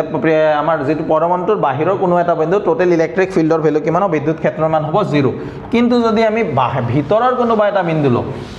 তাৰ মানে আমাৰ এটো condition r is less than equal to capital R তেতিয়া মই কেনেকৈ কৰিম তেতিয়া আমাক ইউনিফৰ্ম ডিস্ট্ৰিবিউশন যেটো দি আছে ভলিউম চাৰ্জ ডেন্সিটি আমি এটা পাইছিলো না সেই কনসেপ্টটো ইয়াত ইউজ কৰিব লাগিব মই ললো যে যদি r is less than or total positive charge কিমান হ'ব পজিটিভ চার্জ তো টোটাল পজিটিভ চাৰ্জৰ ভ্যালু প্লাস ZE হ'ব কাৰণ আমাক কৈ দিছে নহয় যেটো পজিটিভ চাৰ্জ যেটো এটা পয়েন্ট চাৰ্জ গোটেইখিনি এটা সেন্টাৰতে হৈছে আৰু R টো আমাৰ কি অলপ ডাঙৰ সেন্টাৰতকে অলপ বাহিৰত নহয় জানো গতিকে এইটোত আমাৰ পজিটিভ চাৰ্জটো থাকিব লগতে অলপমান কি থাকিব ইয়াত লগতে ইয়াত অলপ নেগেটিভ চাৰ্জও থাকিব এইখিনি জায়গাত হা গতিকে কিমানখিনি নেগেটিভ আছে হেতু ওলাম তো নেগেটিভখিনি ওলাব পাৰে প্লাস পজিটিভ চাৰ্জ আৰু নেগেটিভ চাৰ্জখিনি যোগ কৰি দিলে হেতু কি দিব টোটাল চাৰ্জ দিব তো মই নেগেটিভ চাৰ্জৰ কাৰণে লৈ ললো late rho is equal to volume charge density যে বস্তুটোৰ ইউনিট ভলিউমত একক আয়তনত কিমানখিনি আধান আছে rho rho কি কৈছো মই আয়তন আধান ঘনত্ব ঠিক আছে তো আয়তন আধান ঘনত্ব যদি rho হয় তাৰ মানে ইউনিট একক আয়তনত কিমান আধান আছে rho গতিকে আমাৰ তাত এই যেটো আমি কনসিডাৰ্ড স্ফিয়াৰ ফৰ এই কনসিডাৰ্ড স্ফিয়াৰটোৰ ভলিউম কিমান হ'ব total charge total negative charge enclosed by the sphere of radius small r that means r is less than equal to capital R তো তার কারণে টোটাল নেগেটিভ চার্জ কিমান হ'ব সোৱাচোন চাৰ্জৰ কাৰণে আমাৰ কি আহিব টোটাল চাৰ্জ যদি ওলাব লাগে আমাৰ ভলিউম আমি যদি volume charge density rho is লিখি আসলে total charge by total volume এটো আসলে নহয় রো আমি পঢ়িছিলো যে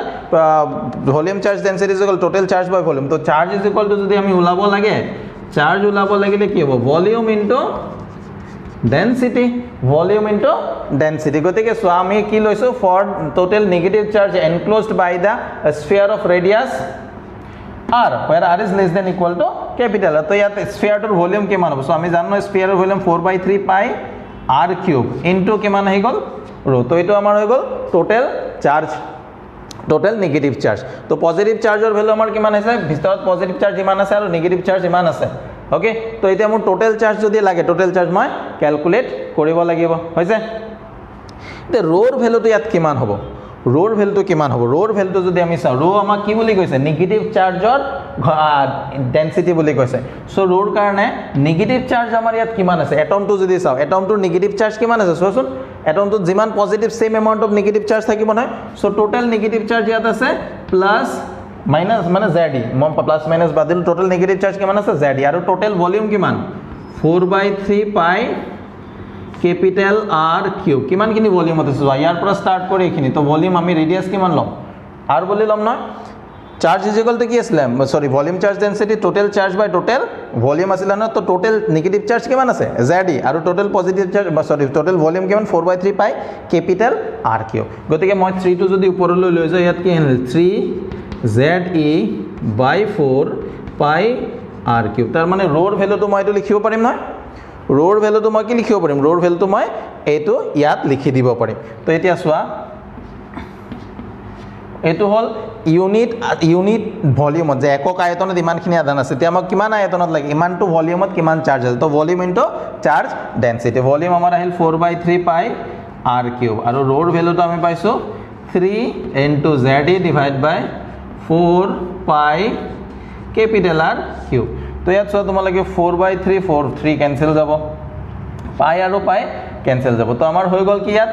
z into a divided by small r cube by capital R cube তো এখিনি আমাক কি দিলে টোটাল নেগেটিভ চার্জ হৈছে ধৰিব পাৰিছা সো আমাক কৈছো টোটাল পজিটিভ চাৰ্জ কিমান থাকিব ZE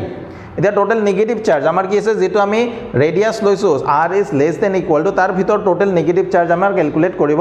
লাগে তো টোটাল নেগেটিভ চাৰ্জৰ কাৰণে আমাৰ কি হ'ব টোটাল যেটো ভলিউম যিমানখিনি ভলিউমত চাৰ্জ ক্যালকুলেট কৰিব লাগে সেই ভলিউমটো ইনটু সেই ভলিউম চার্জ ডেন্সিটি তে যদি মই ভলিউম চার্জ ডেন্সিটি ওলাব যা ভলিউম চার্জ ডেন্সিটি মই কিহৰ কাৰণে আমছা নেগেটিভ চাৰ্জৰ কাৰণে এটা গোটেই যেটো এটম আছিল এটমটো নেগেটিভ চাৰ্জ কিমান আছিল পজিটিভ চাৰ্জ যিমান হিমানে আমাৰ কি আছিল নেগেটিভ চাৰ্জ আৰু তোকে এটমটোৰ ভলিউম কিমান 4/3 পাই r কিউব গতিকে rho ভ্যালুটো কিমান হ'ব total charge by total volume আৰু মোক ইমানখিনি ভলিউমত ওলাব লাগে rho মাল্টিপ্লাই কৰি দিলো তো ভলিউম ইনটু rho মাল্টিপ্লাই কৰি দিয়াত মোক এই ভ্যালুটো আহিলে তাৰ মানে ইমানখিনি আমাৰ তাত কি আছে নেগেটিভ চাৰ্জ আৰু ইমানখিনি কি আছে পজিটিভ চাৰ্জ এতিয়া এই দুটা এড কৰি দিলে আমাক কি দিব টোটাল চাৰ্জ এইখিনিত থকা এই জায়গাখিনিত থকা কিমান r ৰেডিয়াছৰ স্মল r ৰেডিয়াছত থকা মোক টোটেল চাৰ্জ দি দিব মই যদি প্লাস z মানে পজিটিভ চাৰ্জ আৰু নেগেটিভ চাৰ্জখিনি এড কৰি দিও ঠিক আছে তো এটা টোটেল চাৰ্জ মই চাও কি আছে এই দুটা এড কৰি দিলে আমাৰ কি হ'ব total charge enclosed by the surface enclosed by the sphere of radius r small r so total charge positive charge asile plus ze aru negative charge kiman asile eto magnitude eto to negative jehetu moi minus negative likhibo lagibo ze small r cube by capital R cube to ze mur common aibo 1 minus r cube by r cube eto ahi gol ho gol to etia moi total charge পাই গলো total চাৰ্জৰ value এটো তো মই যদি এটো formula apply কৰি দিও মোৰ কি হৈ যাব টোটাল ফ্লাক্সৰ ভ্যালু হৈ যাব 1/4 pi epsilon naught q by r square so total electric field at a distance r কিমান হ'ব 1/4 pi epsilon naught into q by r square তো মই ভ্যালু কিটা যদি বহাই দিও 1/4 pi epsilon naught q value তো মই কিমান পাইছো q ভ্যালু তো পাইছো এটো z into e মই যদি এটো এলসিএম লৈ লও তলত কি হৈ যাব r কিউব আৰু এটো r cube minus small r cube divide by দু স্কয়ার দেই r স্কয়ার তো এটো এখিনি হৈ গল আমাৰ ইলেক্ট্ৰিক ফিল্ড এই r কিউব তো ইয়াত আহি গলে তো এটো r কিউব তো তলত আহিব ন তো টোটাল ইলেক্ট্ৰিক ফিল্ডৰ ভ্যালু যদি চাও ইয়াত k z এর ভ্যালু তো মই k লিখি দিম হা k সরি z ন 1/4 pi epsilon ন মই k লিখি দিম k into z তো ইয়াত থাকি গল r cube minus small r cube divided by এটো সা কিউব আৰু 2 মিলি কিমান হ'ব r to the power 5 তো এটো আহি গল আমাৰ টোটাল ইলেক্ট্ৰিক ফিল্ড ঠিক আছে তো ঠিক আছে আমাৰ এক্সাম্পলৰ কোৱেশ্চন কিনি শেষ হ'ল তাৰ পিছত আমাক ইয়াত সোৱা কিছুমান ইজি কোৱেশ্চন আছে এক্সাৰসাইজৰ যেকিটা মই আজি ডিসকাস কৰিলো তাৰ পিছত ইয়াৰ কিছুমান কনসেপচুৱেল কোৱেশ্চন আছে যেকিটা মই নেক্সট ক্লাছত ডিসকাস কৰিম তো ইয়াত সোৱা ফাৰ্স্ট কোৱেশ্চনটো দিছে একদম ইজি কোৱেশ্চন এটা দিছে what is the force between two small charged sphere having charge 2 into 10 to the minus 7 coulomb 3 into 10 to the minus 7 coulomb placed 30 cm apart তার মানে আমাক দুটা চাৰ্জৰ ভ্যালু দিয়া আছে ইয়াত আমাৰ এক্সাৰসাইজৰ এক নম্বৰ কোৱেশ্চন তো ঠিক আছে 1.1 এক্সাৰসাইজ 1.1 তো আমাক দুটা চাৰ্জ দিয়া আছে q1 ৰ ভ্যালু দিয়া আছে 2 into 10 to the power minus 7 coulomb আৰু q2 ৰ ভ্যালু কি কিমান দিয়া আছে 3 into 10 to the power minus 7 coulomb আৰু r ডিসটেন্সৰ ভ্যালু দুটাৰ মাজত ডিসটেন্স কিমান দিয়া আছে 30 cm so I think next কি দিছে what is the centimeter in apart in air দিয়ে আছে গতে ইয়াত আছে দুটাৰ মাজত ফোৰ্স ওলাব তো মই সিম্পলি কি ইউজ কৰিম ইয়াত Coulomb's law F is equal to k q1 q2 by r square k এর ভ্যালু আমি জানো 9 into 10 to the power 9 একিটা কুলম্বতে আছে জাস্ট মই সেন্টিমিটার টু মিটাৰলৈ কনভাৰ্ট কৰিলে 30 into 10 to the power minus 2 তাৰ মানে 0.3 হৈ যাব বা 3 into যদি অসুবিধা তোমালোকে 3 into 10 to the power minus 1 লিখিব পাৰা বা আৰু যদি অসুবিধা কাৰোবাৰ 3/10 লিখি দিবা পাৰা হৈ গল তো ইয়াত এই ভ্যালুখিনি বহাই দিলে তোমালোকৰ আনসাৰটো আহিব যেটো ফোর্স ওলাব দিছে ইউনিটটো কি হ'ব নিউটন হৈ গল সেকেন্ড কোৱেশ্চনটো কি দিয়া আছে The electrostatic force on a small sphere of charge 4 microcoulomb due to another small sphere of charge minus 0.8 microcoulomb in air is 0.2 তো ইয়াত উল্টা কোৱেশ্চন এটা আছে যে দুটা চাৰ্জ আমাক দিয়া আছে দুই নম্বৰটো চাবা দুটা চাৰ্জ দিয়া আছে এটা চাৰ্জৰ ভ্যালু দিছে 0.4 মাইক্ৰোকুলম আৰু সেকেন্ড চাৰ্জৰ ভ্যালুটো দিছে minus 0.8 মাইক্ৰোকুলম আৰু ইহতৰ মাজৰ যেটো ফোৰ্স কুলম্বস অ্যাট্ৰাকশন ফোৰ্সে অ্যাক্ট কৰিছে তাৰ ভ্যালুটো ইয়াত কিমান দিয়া আছে 0.2 নিউটন দিয়া আছে ওকে তো what is the distance between the two sphere তো ডিসটেন্স ওলাব দিছে আর ওলাব দিছে তো মই এই সেম ফর্মুলা এপ্লাই কৰিম ইয়াত মই কৰি দিম কি r স্কয়াৰ এই সেকেন্ডৰ কাৰণে হা সব r স্কয়ার ইকুয়াল টু কি হ'ব k q1 q2 by f গতিকে যদি মোৰ r ওলাব লাগে এটোৰ ভ্যালু যিমান ওলাব মই তাৰ ৰুট ওভাৰ লৈ লম k q1 q2 by f তো মোক q1 q2 দিয়া আছে k এর ভ্যালু আমি জানো আর f এর ভ্যালু দিয়া আছে খালি জাস্ট তোমালকে কৰিব লাগিব মাইক্ৰোকুলম টু কুলমলৈ কনভাৰ্ট কৰিব লাগিব 0.4 into 10 to the power minus 6 এটো 0.8 into 10 to the power minus 6 আর যে মাইনাস দিয়া আছে মাইনাস কিন্তু আমি ইয়াত নিলিখো যেতি আমি ভ্যালু ক্যালকুলেট কৰো তাত মাইনাসৰ ভ্যালুটো নিলিখো অনলি কি লিখো ম্যাগনিটিউড লিখো ঠিক আছে সো 1.1 তোমালকে কৰিব পাৰিবা মই ভাবিছো তোমালকে কৰিব পাৰিবা কাৰণ একদম ইজি ডাইৰেক্ট কুলম্বস লৰ ফৰ্মুলাতে হয় কৰিবা 1.3 যেটো আছে এটো কি কৈছে check the ratio of this is dimensionless তো আমাক এটা ৰেশিও দিয়া আছে ৰেশিওটো ডাইমেনশনলেস হয় বুলি আমাক প্ৰুফ কৰিব দিছে আৰু তাৰ লগতে কি কৈছে look up a table of physical constant and determine the value of this ratio এই ৰেচিঅ'টোৰ ভ্যালু ক্যালকুলেট কৰিব দিছে তো এই ভ্যালু ক্যালকুলেট কৰাটো অলপ ক্যালকুলেটিভ হয় যেটো ইমান এটা ইম্পৰ্টেন্ট তথাপি মই চাই দি আছো what does the ratio signify আৰু ৰেচিঅ'টো কি সিগনিফাই কৰে ওকে তো ইয়াত তোমালোকৰ 1.3 যেটো এক্সাম্পল আছে আমাক এটা টাৰ্ম দিয়া আছে ৰেচিঅ' এটা দিয়া আছে ke square by g me mp যত me টো কি হয় মাস অফ প্রোটন আর সরি মাস অফ ইলেক্ট্রন আর mp টো কি হয় মাস অফ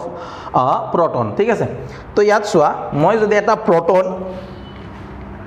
আর এটা ইলেক্ট্রন আর ডিসটেন্সত রাখিছো তো প্ৰোটনৰ এটা মাস আছে মাস অফ দ্য প্ৰোটন আৰ ইলেক্ট্ৰনৰ এটা মাস আছে মাস অফ ইলেক্ট্ৰন গতিকে ইহঁতৰ মাজত চাৰ্জও আছে মাসও আছে তো দুই ধৰণৰ ফোৰ্স এক্ট কৰিব এটা হল কুলম্বস মানে যেটো আমাৰ কুলম্বস অ্যাট্ৰাকশন এটো ফৰ ইলেক্ট্ৰোস্ট্যাটিক ফোৰ্সও আহিব লগতে গ্ৰেভিটেশনাল ফোৰ্সও আহিব তো ইয়াত যদি মই গ্ৰেভিটেশনাল ফোৰ্স ক্যালকুলেট কৰো গ্ৰেভিটেশনাল ফোৰ্সৰ কাৰণে কি হয় g m1 m2 বাই r স্কয়ার আহে তো ইয়াত m1 m2 কি আহিব mass of proton mass of electron by r square gravitational ফোৰ্সৰ ভ্যালু এটো তো ইলেক্ট্ৰোস্ট্যাটিক ফোৰ্সৰ ভ্যালু কিমান হ'ব g কি সরি g নহয় ইয়াত কি হয় k q1 q2 বাই r স্কয়ার হৈছে তো এতিয়া যদি মই চাও k q1 charge of electron same হয় আৰু চার্জ অফ প্রোটন কি হয় সেমে হয় r স্কয়ার এটো কিমান হ'ব k e স্কয়ার আহিব না k e square by r square ঠিক আছে তো আমাক ৰেচিঅ' যেটো দিয়া আছিল ke স্কয়াৰ আছে আৰু এটো আছে তো মই যদি ইলেক্ট্ৰোস্ট্যাটিক ফোৰ্স হক দুটা প্ৰোটন এটা প্ৰোটন আৰু এটা ইলেক্ট্ৰনৰ মাজত থকা যেটো ইলেক্ট্ৰোস্ট্যাটিক ফোৰ্স হক যদি মই গ্ৰেভিটেশনাল ফোৰ্স দি ডিভাইড কৰো তাৰ মানে এই বস্তুটোক যদি মই এটো দি ডিভাইড কৰো r স্কয়াৰ ক্যান্সেল কৰি ৰেচিঅ'টো পাম না নাই পাম তাৰ মানে ইয়াত মই কি কৰিব পাৰো নাও electrostatic force between a proton and an electron divided by gravitational force between a proton and electron যদি মই কৰো ইয়াত আহিব k square by r square ইয়াত আহিব g m e mp বাই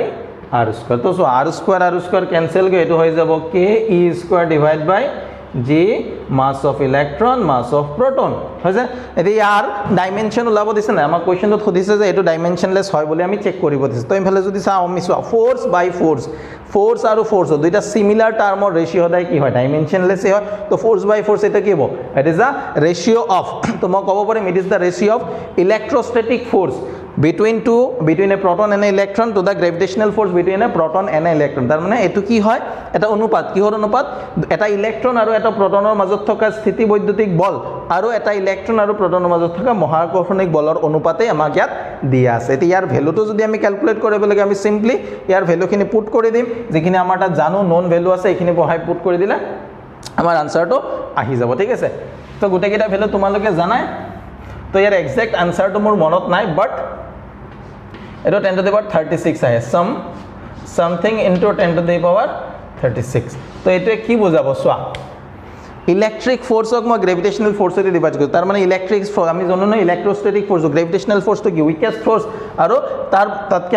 স্ট্ৰঙাৰ ফোৰ্স তো আমাৰ হল উইক নিউক্লিয়াৰ ফোৰ্স আৰু তাৰ পিছত আমাৰ কি ইলেক্ট্ৰোস্ট্যাটিক ফোৰ্স ইলেক্ট্ৰোম্যাগনেটিক ফোৰ্স তো ইয়াত সোয়া গ্ৰেভিটেশনাল ফোৰ্সতকে ইলেক্ট্ৰোস্ট্যাটিক ফোৰ্স তো ইমান গুণ স্ট্ৰঙাৰ বুলি আমি ক'ব পাৰিম আৰু সিগনিফিকেন্স তো এটো হ'ব যে ইলেক্ট্ৰোস্ট্যাটিক forces 10 to the power 36 times stronger than the gravitational force হৈ গল এখানে কোশ্চেন 1.3 তাৰপিছত explain the meaning of the statement electric charge of a body is quantized তো এটা আমি পঢ়িছিলে ইয়াত কি কৈছে why can one ignore quantization of electric charge when dealing with microscopic that is large scale charges তাৰ মানে বহুত যেতিয়া চার্জ থাকে তেতিয়া মই quantization of charge আমি quantization of charge কনসেপ্টটো ইউজ কিয় নকৰো তো সিম্পল কথা যেতিয়া সব বহুত চাৰ্জ থাকিব এনেকুৱা এটা আছে তো ইয়াত বহুত মিলিয়ন নাম্বার অফ কি থাকিব ইলেক্ট্রন এতে ইলেক্ট্রন যদি বহুত বেছি থাকে টোটাল চার্জ যেটো আমি পাম টোটাল চার্জ তো আমাৰ কি হ'ব ইলেক্ট্ৰনৰ চার্জতকৈ বহুত বেছি হ'ব নাই So total charge is very greater than the charge of the electron. তো তাত quantization conceptor কোনো ধৰণৰ ইউজ আমাৰ নাই যত বহুত বেছি পৰিমাণে চাৰ্জ থাকে তাত quantization conceptor যেটো ইউজ এটো আমি তাত বিচাৰি নাপাও সেইকাৰণে আমাৰ এই কনসেপ্টটো তাত নেগলেক্ট কৰা হয় ইন কেস অফ যত বহুত বেছি চার্জ আছে সিম্পলি যে the total charge is very larger than the charge of an electron. গতিকে ইলেক্ট্ৰনৰ চাৰ্জৰ লগত মই বস্তুটো ইলেক্ট্ৰনৰ সংখ্যা মই ইয়াত ক্যালকুলেট কৰি মোৰ কোনো ধৰণৰ ব্যৱহাৰ হোৱা নাই কিমানটা ইলেক্ট্ৰন আছে কি আছে হেতু ব্যৱহাৰ হোৱা নাই আচ্ছা তোমালোকে এটো এবাৰ চাই লবাচোন এইটো 10 to the power 39 নে 36 আছিলে তোমালোকে এবাৰ চাই লবা মোৰ অলপ ডাউট লাগিছে তথাপিও তোমালোকে ৰেশিওটো চালে পাই যাবা ওকে মই ইয়াৰ সলিউশনখিনি দিম বাৰু তাৰ পাছত এক্সাম্পল 1.4 আছিলে ন তাৰ পাছত আমাৰ 1.5 আমাক কি দিয়া আছে when a gold rod is rubbed with a silk cloth charges appear on both দুইটাতে চার্জ appear মই কৈছিলো না যে রাব কৰাৰ পাছত ইলেক্ট্ৰোস্ট্যাটিক electrification by friction a similar phenomenon is observed when many other pair of bodies explain how this observation is consistent with the law of conservation of charge. তো এটো law of conservation of charge কি হয় তাৰ মানে চোৱা যদি দুটা এটাৰ ওপৰত আৰটা বস্তু মই ৰাফ কৰিছো এটাৰ পৰা আৰটালৈ ইলেক্ট্ৰন ট্ৰান্সফাৰ হ'ব তে সাপোজ মই তোমালোকে ইয়াত কোনটো পজিটিভ চাৰ্জ হ'ব কোনটো নেগেটিভ চাৰ্জ হ'ব মোক কবাচোন মই এটা টেবল দিছিলো নহয় টেবলটোৰ পৰা চাই পেলাই এবাৰ কবা যে সিল্ক আৰু আমাৰ কি কৈছে ৰড গ্লাস সিল্ক আৰু গ্লাস যেতি একেলগে হৈছে তো কোনটো পজিটিভ আৰু কোনটো নেগেটিভ চাৰ্জ আছে মোক কমেন্টত তোমালোকে এটো জনাবা ঠিক আছে এতিয়া মই যাও যদি সাপোজ এটা দুটা বস্তু একেলগে ৰাফ কৰিলো এনেকে তো এটা ইলেক্ট্ৰন ট্ৰান্সফাৰ হ'ল তো যেটো ইলেক্ট্ৰন ট্ৰান্সফাৰ হ'ব এটো কি হ'ব নেগেটিভলি চাৰ্জ যেটো ইলেক্ট্ৰন যাৰ পৰা ইলেক্ট্ৰন ট্ৰান্সফাৰ হৈছে ইলেক্ট্ৰনবোৰ গুছি গৈছে এটো কি হ'ব পজিটিভলি চাৰ্জ কিন্তু যদি মই টোটাল চাৰ্জ চাও টোটাল চাৰ্জ কি সেমে থাকিব ইয়াত যদি প্লাস কিউ থাকে আৰু এটা কি দিব মাইনাস তো টোটাল চাৰ্জ কিমান হ'ব এগেইন কি হ'ব 0 হ'ব সো হুইচ ইজ আমাৰ কি হয় কনজাৰভেশন অফ ইলেক্ট্ৰিক চাৰ্জেস তো ইয়াত সাপোজ 0 চাৰ্জ আছিল ৰাব কৰি দিয়া লাগি ইয়াত পজিটিভ চার্জ আহি গল ইয়াত নেগেটিভ চার্জ আহি গল কিন্তু টোটাল চার্জ যদি মই দুইটা বডিত মিলাই পেলা টোটাল চার্জ চাও এগেইন কিমান হ'ব 0 হ'ব which is law of conservation of electric charge হৈছে তাৰপিছত 1.6 তো এনেকুৱা এটা কোৱেশ্চন মই তোমালোকক কৰাই দিছিলো 4 পইণ্ট চাৰ্জেস আমাক QA QB QC QD দিয়া আছে তো এটা সিম্পল একদম ইজি কোৱেশ্চন এটো এটা তো তোমালোকে এই কোৱেশ্চনটো মই দেখাই দি আছো কেনেকৈ কৰিব লাগিব তোমালোকে কৰি পেলাই মোক দেখাবা হা তো কেনেকুৱা ধৰণৰ চোৱা আমাক A B C D এটা স্কয়াৰ দিয়া আছে স্কয়াৰটোৰ সাইড বোৰ্ড কিমান বুলি কৈছে 10 সেন্টিমিটার ওকে তো এতিয়া যদি মই চাও তিনটা চার্জ দিয়া আছে চাৰিটা চাৰ্জ ইয়াত দিয়া আছে +2 মাইক্ৰোকুলম বি পয়েন্টত দিয়া আছে -5 মাইক্ৰোকুলম এটো পয়েন্টত -2 মাইক্ৰোকুলম এটো পয়েন্টত -5 +5 মাইক্ৰোকুলম এতিয়া কৈছে what is the force on a charge placed at this center তো ইয়াৰ যেটো সেন্টাৰ থাকিব 10 সেন্টাৰত আমি 1 মাইক্ৰোকুলমৰ চাৰ্জ এটা ৰাখিছো ইয়াৰ ওপৰত টোটাল ফোৰ্স কিমান হ'ব সো টোটাল ফোৰ্স তোমালোকে যদি ইয়াত ক্যালকুলেট কৰিব যোৱা তোমালোকে চাবা এটো পজিটিভ চাৰ্জ ন তো নেগেটিভে পজিটিভক কি কৰিব ৰিপেল কৰিব তো এটা ফোৰ্স ইয়াত এপ্লাই হ'ব F1 আৰু এফালে -2 মাইনাস আছে মাইনাসে প্লাসক কি কৰিব এট্ৰাক্ট কৰিব না মাইনাসে প্লাসক কি কৰিব এট্ৰাক্ট কৰিব তো এটো সাইডে আহিব এটো সাইডে আহিব F এটো মই F পিছত দেৰ কৰিছো এই মাইনাসে ইয়াক কি কৰিব এট্ৰাক্ট কৰিব তো ফোৰ্সৰ ডাইৰেকশন কি হ'ব এনেকুৱা এটো হৈ গল আমাৰ F2 ঠিক আছে নেক্সট আমাক এই মাইনাসে প্লাসক কি কৰিব এট্ৰাক্ট কৰিব তো এটো ডাইৰেকশনত থাকিব আমাৰ F3 আৰু +5 ইয়াক কি কৰিব -5 ইয়াক কি কৰিব আচ্ছা ইয়াত চার্জ কিটা দুইটা সেম ভ্যালু দিয়া আছে তে মাইনাস নয় এটো আমাৰ প্লাস আৰু এটো আমাৰ কি মাইনাস ওকে তো এতিয়া চোৱা অলপ চেঞ্জ হ'ব মই আগত যদি চাও এই +2 এ প্লাসক কি কৰিব ৰিপেল কৰিব তো এটো ডাইৰেকশনত আমাৰ কোনটো ফোৰ্স এপ্লাই হৈছে F1 এই মাইনাসে ইয়াক কি কৰিব এট্ৰাক্ট কৰিব তো এটো ডাইৰেকশনত হৈ গল আমাৰ F2 এট্ৰাক্টিভ ফোৰ্স a +2 এ আকৌ ইয়াক কি কৰিব ৰিপেল কৰিব তো এটো ডাইৰেকশন আহি গল আমাৰ F3 এতিয়া এই মাইনাসও ইয়াক কি কৰিব এই পজিটিভ চাৰ্জ আছে ইয়াক কি কৰিব এট্ৰাক্ট কৰিব তো এটো হৈ গল আমাৰ F4 হৈ গল তো এতিয়া যদি মই চাও F1 ফোৰ্সটো কিমানৰ আছিল 1 আৰু 2 ৰ মাজত আছিল এতিয়া ডিসটেন্স যদি চাও এটো যদি মই পয়েন্ট O লও OA = OB = OC = OD গতিকে ডিসটেন্স সেমে হ'ব গতিকে 2 আৰু 1 ৰ মাজত ফোৰ্স যিমান হ'ব এটো সাইডৰ 2 C পয়েন্টৰ 2 আৰু 1 ৰ মাজত ফোৰ্স কি হ'ব সেম হ'ব তাৰ মানে ইয়াত F1 and F3 ইয়াত দুটাৰ ম্যাগনিটিউড কি সেম আৰু ডাইৰেকশন কি অপোজিট গতিকে F1 F2 ৰিজাল্টেন্ট কিমান হ'ব 0 দুইটাৰ সেম ম্যাগনিটিউড অপোজিট ডাইৰেকশন ৰিজাল্টেন্ট হৈ যাব 0 তেনেকুৱাকে F2 ৰ যদি চাও -5 আৰু +1 ৰ মাজত ফোৰ্স ডিসটেন্স কিমান আমাৰ OB আৰু ইফালে -5 আৰু +1 ৰ মাজত ফোর্স F42 তো এটো কি হ'ব ডিসটেন্স সেম গতিকে F2 আৰু F4 কি হ'ব ইকুৱেল এন্ড অপোজিট গতিকে এই দুটাৰ ৰিজাল্টেন্ট কিমান হ'ব 0 হ'ব গতিকে net force on the +1 coulomb charge কিমান হৈ যাব 0 হৈ যাব ঠিক আছে ডায়াগ্ৰামটো ভালকে ড্ৰ কৰি এইখিনি বস্তু লিখি দিব পাৰিলে হৈ যাব ওকে তাৰ পাছত আমাৰ এইকেইটা আমাক দিয়া আছে 1.72 an electrostatic field line is continuous curve কিহৰ কাৰণে হয় আমাক প্ৰপাৰ্টিজত মই দিছোৱে I explain why two electric lines of force cross each other at any point the electric two lines of force এটা and to cross intersect কিয় নকৰে এটো আনসাৰও দিয়া আছে ওকে তো আমি আজি এখিনিলৈকে কৰিলো তাৰ পিছত নেক্সট ক্লাছত আমি আৰু বাকি থকা কোৱেশ্চন খিনি কৰিম আৰু প্ৰিভিয়াস ইয়াৰৰ এটা দুটা যিবোৰ আমাৰ কোৱেশ্চন আহি আছে প্ৰিভিয়াস ইয়াৰৰ সেই কোৱেশ্চন খিনি আমি ইয়াত কৰিম ঠিক আছে তো সেইখিনি সময়লৈকে তোমালোকে এখিনি কৰা নিজে প্ৰেক্টিস কৰিবা নিজে যদি একদম ইজি হয় তথাপি নিজে প্ৰেক্টিস কৰিবা প্ৰেক্টিস কৰিলে এইবোৰ তোমাৰ মনত থাকিব ওকে তো হেতু টাইমলৈকে bye bye and take care